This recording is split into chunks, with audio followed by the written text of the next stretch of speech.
सत्संग सभा के अध्यक्ष महोदय संत भगवान और कुशल विवेकी संचालक जी और दूर दराज से अभी सज्जनगण भक्तगण माताएं बहनें सभी को मैं हाथ जोड़ करके प्रणाम करता हूँ। जो कुछ भी गलतियाँ हो जाए उन्हें क्षमा करें।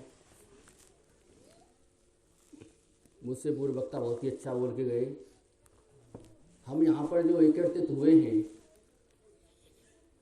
उस सत्संग का जो मुख्य विषय है वो है आत्मकल्याण। आत्मकल्याण, अपना कल्याण कैसे हो और ये समाज कैसे सुधरे, वो भी एक उद्देश्य है। तो वो उद्देश्य तो ज़्यादातर बता ही दिया है कि कैसे इस समाज का सुधार हो। अभी अभी हमारे थान सिंह जी भी बता के गए कि यहाँ पे नारियों की पूजा होती है, नारी कैसी होनी चाहिए, वो सब कुछ बताया। लेकिन इस विषय में मैं एक बात बताना चाहता हूँ कि शुद्ध तेरा व्यवहार नहीं और प्रभु से तेरा प्यार नहीं, इसीलिए देखो आज सुखी कोई परिवार नहीं।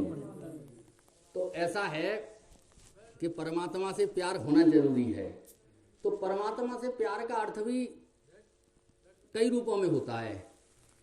कोई कहता है कि परमात्मा कोई थर्ड पर्सन होगा, कोई दूर होगा, कोई ऑब्जेक्ट होगा, वो परमात्मा होगा। ये जो भ्रम है ना, यही तो अज्ञान है। इस अज्ञान को हटाने के लिए ही सत्संगों की आवश्यकता है और यही ये यहाँ पे आकर के पुष्ट हो कि वो वहाँ पे भगवान होगा। अरे अभी अभी बता के गए राम कुमार जी कि अपना आत्मा ही स्वयं परमात्मा है। अपना आत्मा ही स्वयं परमात्मा है, उसको जानना चाहिए। उसको जाने बिना आत्मकल्याण संभव नहीं है। आत्मा सदा मुक्त है, लेकिन उस आत्मकल्याण का मतलब हम आत्मा किसी और को ही मानते हैं। हमने अपने आप को ये शरीर मान रखा है कि हम ये शरीर हैं। अभी अभी कह रहे थे एक रेल बताइए, इस शरीर को रेल है ये, लेकिन आप रेल थोड़ी हो, आप ये शरीर नहीं हो। इस देह में चलने वाले, हिलने डुलने वाले आप आत्मा हो, चित तत्व हो, उसको आप जाने। एक और श्लोक उन्होंने बताया था कि सत्य का तीनों कालों में अभाव नहीं होता और असत्य का भाव नहीं होता। दोनों को तत्वज्ञानियों के द्वारा देखा गया। और कैसे देखा गया है, एक घड़े का उदाहरण देके बताते हैं। घड़े में मिट्टी है, मिट्टी के बिना घड़ा नहीं बन सकता। वहां पे मिट्टी का तीनों कालों में अभाव नहीं होता और घड़े का कभी भाव नहीं होता। घड़ा केवल प्रतीक मात्र है उसमें मिट्टी। मिट्टी को हटा दो, घड़ा बना के दिखा दो साहब, 1 रुपया देंगे हम आपको, बना के दिखा दो। बिना मिट्टी के घड़ा कभी नहीं बन सकता। बिना तत्व के, बिना उस चेतन तत्व के क्या संसार बन जाएगा? कभी नहीं बन सकता। चेतन तत्व ही सर्वत्र है, केवल और केवल जो प्रतीत मात्र है उसको हटाना है। वो हमारा जो भ्रम है, जो दिखा दिया इस माया ने। इस भगवान की माया इतनी विचित्र है, कौन कहे तेरी महिमा, कौन कहे तेरी माया, ये बात वो सत्य है। इस माया का ही तो निवारण करना है। माया को कौन पार करता है? भगवान ने बताया है, वो पार करते हैं जो मेरी शरण में आ जाता है। शरण में आने का मतलब ये आदमी कहते किसी तीसरे की शरण में जाइए, किसी तीसरे की शरण में नहीं जाइए, आप अपनी आत्मा की ही शरण में चली जाइए। वही आत्मा राम, वही आत्मा रूप भगवान श्री कृष्ण। कृष्ण नहीं कहा है किस गीता में, कृष्णोवाच कहीं भी नहीं लिखा है, भगवानोवाच कहा है। भगवान कह रहे हैं। भगवान का मतलब आपकी अपनी आत्मा, जो प्रत्येक आत्मा के आत्मस्वरूप, वो भगवान कृष्ण वो है। वो बोल ही कोई और रहा है वहां पे। उन्होंने कहा कि पांडवों में मैं अर्जुन हूं और यदुवंशियों में कृष्ण हूं और संपूर्ण ज्यादा क्या कहूं, जितने भी तेजस्वी चीजें वो सभी मैं ही हूं। ऐश्वर्यवान युक्त जो चीजें हैं वो सभी मैं ही हूं।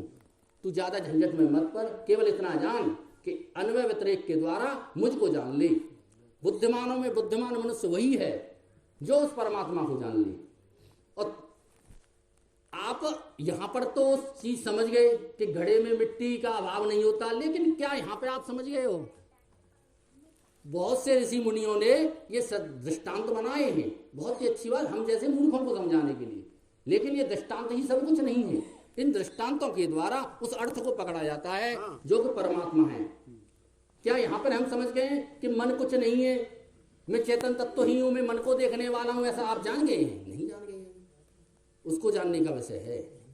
आप बुद्धि नहीं है, आप मन नहीं है, आप अंतःकरण नहीं है, आप ये देह नहीं है।